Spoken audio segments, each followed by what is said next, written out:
In the heart of Kolkata, nestled within the bustling city streets, stands the RG Carr Medical College, a place where hope and healing intertwine. Yet, one fateful night, these very halls bore witness to a tragedy that would forever shatter the lives of many and send shockwaves through an entire community.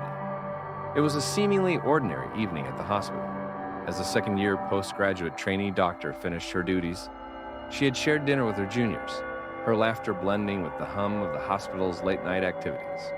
With the hospital lacking proper rest spaces, she sought solace in the seminar hall, a place she believed would offer her the quiet reprieve she needed.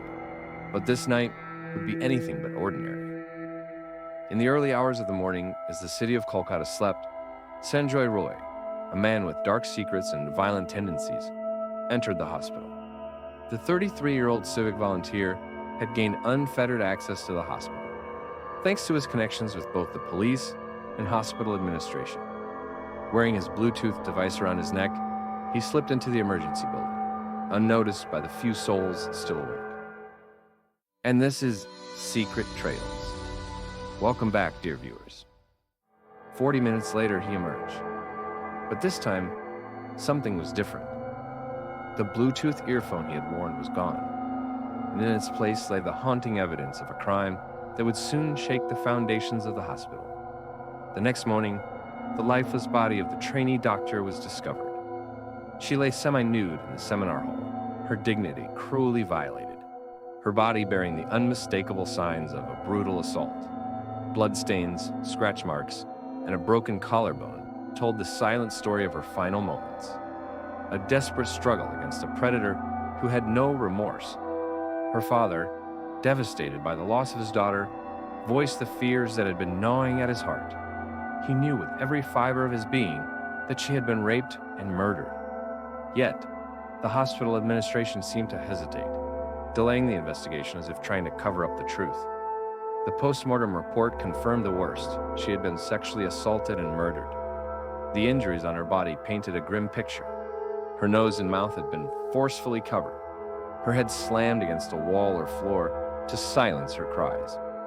The crime had unfolded between the hours of 3 a.m. and 6 a.m., leaving behind a trail of evidence that pointed directly to Sanjoy Roy.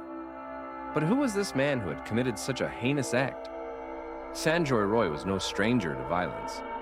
Known in his community as a habitual offender, he had a history of violence against women. Multiple reports revealed a disturbing pattern. 4 marriages, 3 of which ended in separation due to his abusive nature.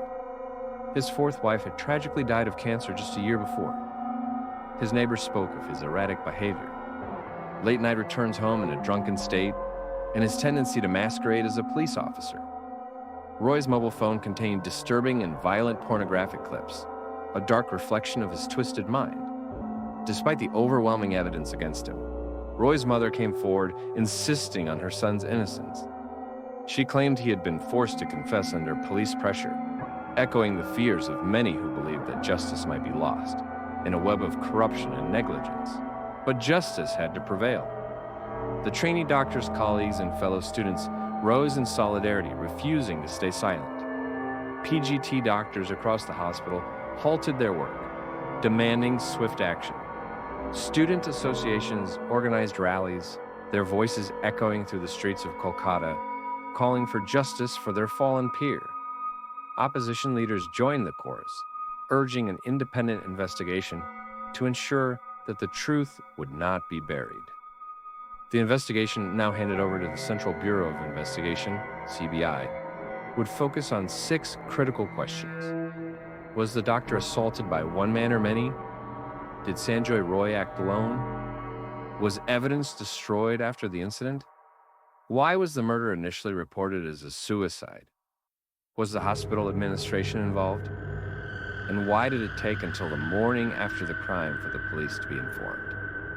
As these questions hang in the air, one thing remains clear. The halls of RG Carr Medical College, once a place of healing, now carry the weight of a young doctor's unfulfilled dreams. Her life, so full of promise, was brutally cut short by a man who had no regard for her humanity. And as the investigation unfolds, one can only hope that justice will be served, that her memory will not be tarnished by the failures of those who should have protected her.